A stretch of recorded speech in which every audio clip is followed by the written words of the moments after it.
हम लोग बेवकूफ बन रहे हैं, सीधी सीधी बात है। देखिए हम बता दे रहे हैं, हम लोग बेवकूफ बन रहे हैं। नेता पूरा छान रहा है सॉलिड तरीके से। तो बना के रखा ना मोदी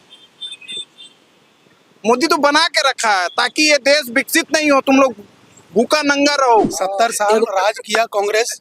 अगर वही काम कांग्रेस किया होता जो आज 10 साल के अंदर में मोदी जी ने किया।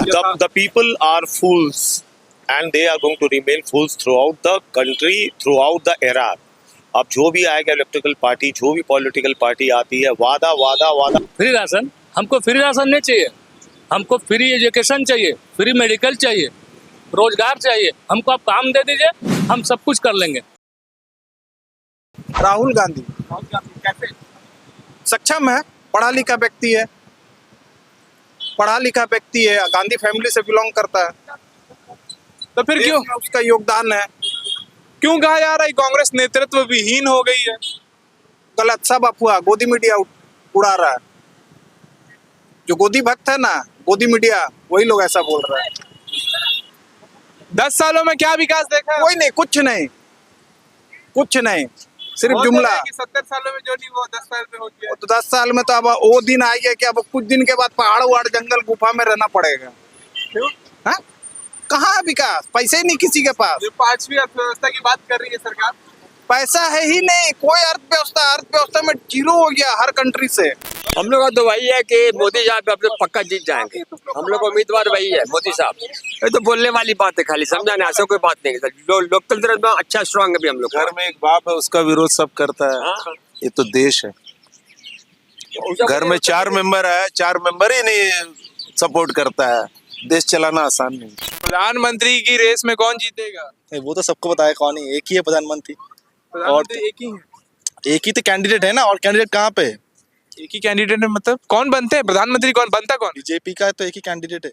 पार्टी एक ही है पूरे देश में। और इंडिया का कोई कैंडिडेट है? इंडिया गठबंधन का कैंडिडेट है कोई? है नहीं है ना, मेन कैंडिडेट एक ही है। Face of the party. हाँ, बीजेपी के एक फेस ऑफ द पार्टी है कि उन्होंने ऐलान कर दिया है, उन सभी को पता 10 साल से वही है। पर इंडिया का भी ऐलान, अगर वोट जीत भी जाता है ना, फिर भी ऐलान कर नहीं पाएगा, क्योंकि वो गठबंधन एक क्या बोलते हैं, वो फ्रेजाइल है बहुत ही। मतलब वो टिकता नहीं है ज्यादा। एक तो वो जब जनसंघ का था, वाजपेयी का सरकार था, तो 14 दिन में गिर गया था वो, तो टिकता नहीं है। इसलिए स्टेबल गवर्नमेंट चुनना चाहिए। अगर मतभेद हो भी, फिर भी एक स्टेबल गवर्नमेंट चुनना चाहिए। बनना चाहिए था तो वो हो चुका है, ठीक है। बनेगा कौन में आएगा? नरेंद्र मोदी जी के सिवा कोई बन नहीं सकता, किसी को बनने भी नहीं दिया जाएगा। रीजन बिहाइंड द फाइनेंशियली पूरा उनको पूरा देश को क्रंच कर चुके हैं। पूरा फाइनेंशियली देश को क्या कर दिया? क्रंच कर दिए, डिबाकल्ड हो चुका है फिनेंस। आज के डेट में सिर्फ he is holding the whole financial background and arena of the country. Nobody has got the dare to become the prime minister now except him, as because it's not going to allow anybody to become. आप example देखो, नोटबंदी हुआ, बोले नोटबंदी होगा, black money आएगा। कितना money आया ब्लैक मनी? कुछ नहीं आया। करेंसी छपेगा, आपने 2000 के नोट बंद कर दिए, करेंसी छपवा दिए। उस करेंसी क्या हुआ? आपने 2000 के नोट छापे, फिर बंद करवा दिए। छप ही नहीं रहा, बंद क्यों बंद करवा दी? जब पहले आपने छपवाए तो क्या सोच के छपवाए थे कि भैया कोई ना कोई काम में वो आएगा, ठीक है, वो उसको बंद करा दिए अब लेके। अब स्मॉल करेंसी आप डिजिटल इंडिया कर रहे हैं, वो तो मोदी जी सीधा हेल्प कर रहे हैं भाई अंबानी जी को। रीजन बिहाइंड इज दैट भैया, जब तक आपके मोबाइल में रिचार्ज नहीं होगा तो आप यूपीआई पेमेंट कहाँ से करोगे? तो जब तक यूपीआई पेमेंट कराने के आपको रिचार्ज कराना, तो अंबानी अब जियो अंबानी हो गया। मोदी जी का छत्र छाया में अंबानी अडानी ही बनेंगे और कोई नहीं बनेगा। बहुत सारे चेहरे हैं, लेकिन वो ना काम किए हैं। काबिल के नहीं, जो भी चेहरे हैं कोई काबिल के नहीं है। 70 साल राज किया कांग्रेस। अगर वही काम कांग्रेस किया होता जो आज 10 साल के अंदर में मोदी जी ने किया। अरविंद केजरीवाल कभी प्रधानमंत्री के रेस में थे ही नहीं, समझ गए। विपक्ष में कोई भी ऐसा नेता नहीं है जो प्रधानमंत्री के रेस में होगा। मोदी ही अभी है और मोदी ही बनेगा, समझ गए। क्योंकि सबसे बड़ी बात है कि ये लोग इतना छोटा भी हो गया है, विपक्ष इतना कमजोर हो गया है। कमजोर किया किसने? इसी पब्लिक नहीं किया। आपने हमारे साथ अच्छा नहीं किया ना, इसलिए वैसा हो गया। विपक्ष में ये बताइए कि सर प्रधानमंत्री के लायक कौन है? कोई चेहरा आप बता दीजिए ऐसा कि जो प्रधानमंत्री के लायक होगा। कोई भी चेहरा, कोई भी नहीं है भैया, कोई भी नहीं है। कितना सीट ला सकते हैं अरविंद केजरीवाल पूरे भारत में अगर लड़? और एक चीज सबसे गलत कर रहे हैं, जो लोग दागी थे वो लोगों को लेकर आया जा रहा है। हम लोग बेवकूफ बन रहे हैं, सीधी सीधी बात है। देखिए हम बता दे रहे हैं, हम लोग बेवकूफ बन रहे हैं। नेता पूरा छान रहा है सॉलिड तरीके से। हम साले एक टाइम का रोटी खाने के बाद दूसरा टाइम सोच रहे हैं कि क्या घर में सब्जी बनेगा। प्रधानमंत्री के दावेदार ना कांग्रेस पार्टी से है ना बीजेपी से है, क्योंकि हम लोग परेशान है, आम जनता है परेशान है। और मोदी जी है ना, कांग्रेस पार्टी भी आएगा किसी तरह सरकार को चलाएगा, क्योंकि वो बता दिया देश कैसे चलता है, पब्लिक के पैसे को किस तरह निकालना है और उसको किस तरह परेशान करना है वो सिखा दिया। कांग्रेस पार्टी भी आएगी तो यही काम करेगी जो आज मोदी जी कर रहे हैं। हर चीज पेपर पे आता है, जनता के पास जमीन तो उसका लाभ नहीं मिलता है। कार्यकर्ता वोटिंग के टाइम घर पे आते हैं वोट मांगने के लिए, उसका गायब हो जाते हैं। प्रधानमंत्री के लिए तो मोदी है। मोदी जी से खुश है? अरे वो पूरा खुश है। पूरा खुश है हम लोग। क्या काम अच्छा लगा? पूरा हर काम अच्छा उनका। उदाहरण देकर बता सकते हैं? उदाहरण क्या है? मतलब कोई अरे भक्त है हम लोग हैं मोदी जी के, क्या बात? पूरा भक्ति में डूबे हुए हम लोग। तो कुछ ऐसा चीज तो होगा ना जो आकर्षित किया होगा? मोदी जी का हर काम सही है। मोदी जी है तो बस मोदी जी। मोदी है तो मोदी है। हाँ, 10 साल में कोई विकास देखा है? विकास के नाम पे वोट देता तो मोदी थोड़ी रहते हैं। तो क्या नाम पे वोट दिया? किस चीज अरे को देख के दिया? बस मोदी है, मोदी के नाम पे हम लोग वोट दे रहे हैं। ऑपोजिशन पार्टी में कोई है नहीं जिसको स्ट्रॉन्ग कंटेंडर आप बोल सकते हो। अरविंद केजरीवाल तो थे ना, उसको तो जेल निकाल दिया। अरविंद केजरीवाल वो दिल्ली के लिए ठीक है, अच्छा, वो देश के लिए ठीक नहीं है। तो स्ट्रॉन्ग ऑपोजिशन की बात कर रहे हैं सर, तो ऑपोजिशन को, विपक्ष को कमजोर किसने किया?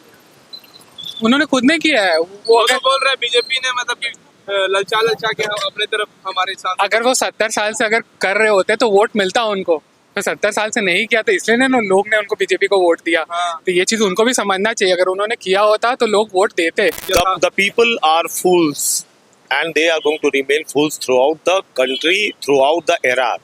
अब जो भी आएगा इलेक्ट्रिकल पार्टी, जो भी पॉलिटिकल पार्टी आती है, वादा वादा वादा। अभी तक क्या डेवलपमेंट मोदी जी ने किया, वो मोदी जी का डेवलपमेंट पब्लिक को देख रहा है। अच्छे दिन आएंगे, आया अच्छे दिन, बहुत अच्छे दिन आए। इसका क्या जा रहा है, वेटेज क्या जा रहा है, everything, the price, the cost, everything is right, enhancement हो गया है।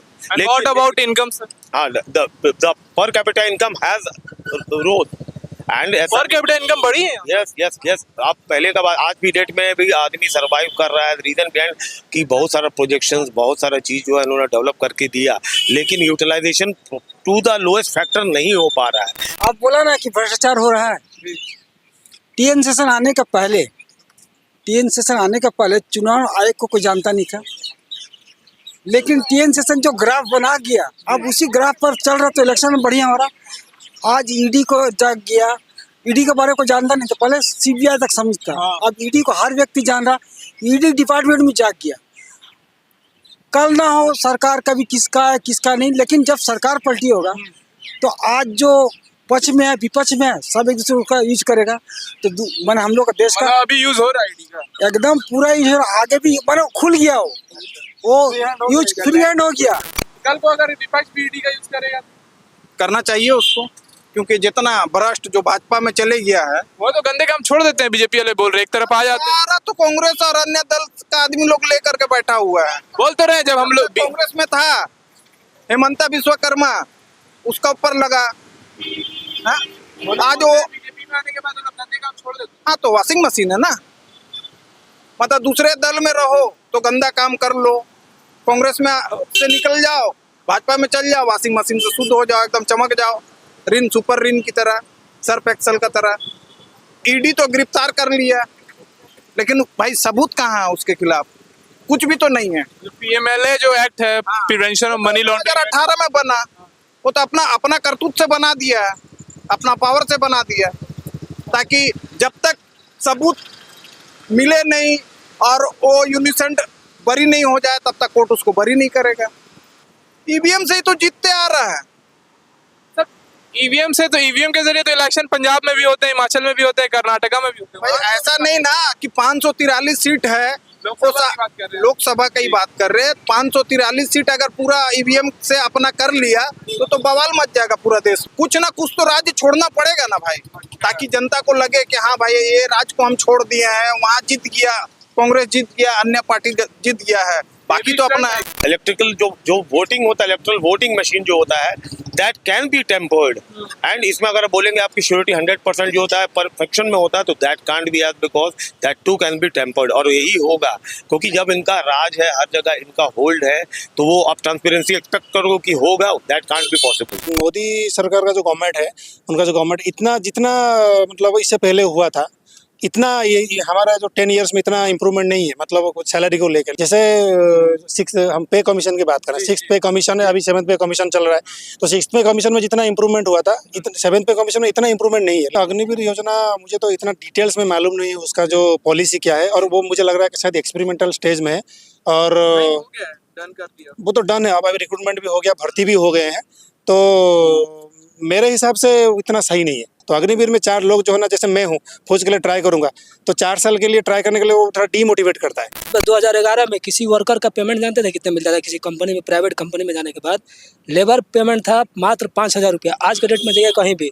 450, 500, 600 ऐसे मिलता है। काहे नहीं समझ रहा है इसको? समझिए, हर जगह मिल रहा है।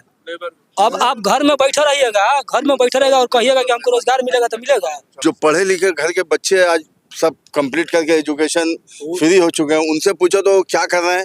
अरे अब उन लोगों ने पढ़ लिया, उन लोग को ऐसा सेटअप देना चाहिए था देश के अंदर कि कोई भी आदमी वहाँ काम करने जाए, है ना, कोई ऐसा लेकर आना चाहिए थे नई नई चीजें, ऑटोमेटिक सबको रोजगार मिलता।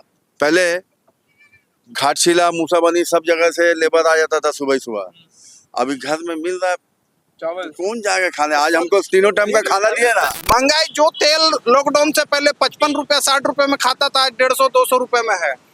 जो घर का बजट 5,000 था, आज 15,000 में भी पूरा नहीं हो पा रहा। राशन तो मिल रहा है ना 5 किलो। 5 किलो वो तो गरीब लोग को मिल रहा है, हम लोग को कहाँ? 80 करोड़ लोग गरीब है सर देश में। पूरा तो बना के रखा ना मोदी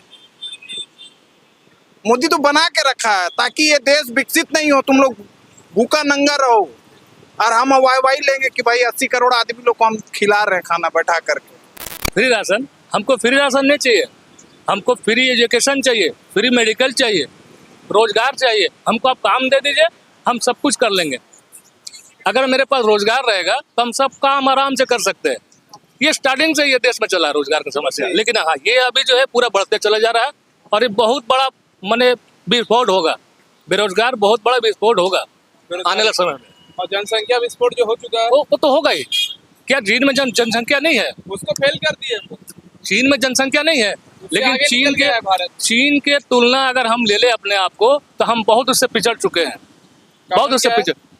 सब कुछ हमारा देश का सिस्टम, हम एक अनपढ़ को सत्ता में बैठा देते हैं और उससे कल्पना करते हैं कि वो मेरा भविष्य को सुधारेगा। इम्पॉसिबल। राजनीति में शिक्षा का आना बहुत जरूरी है।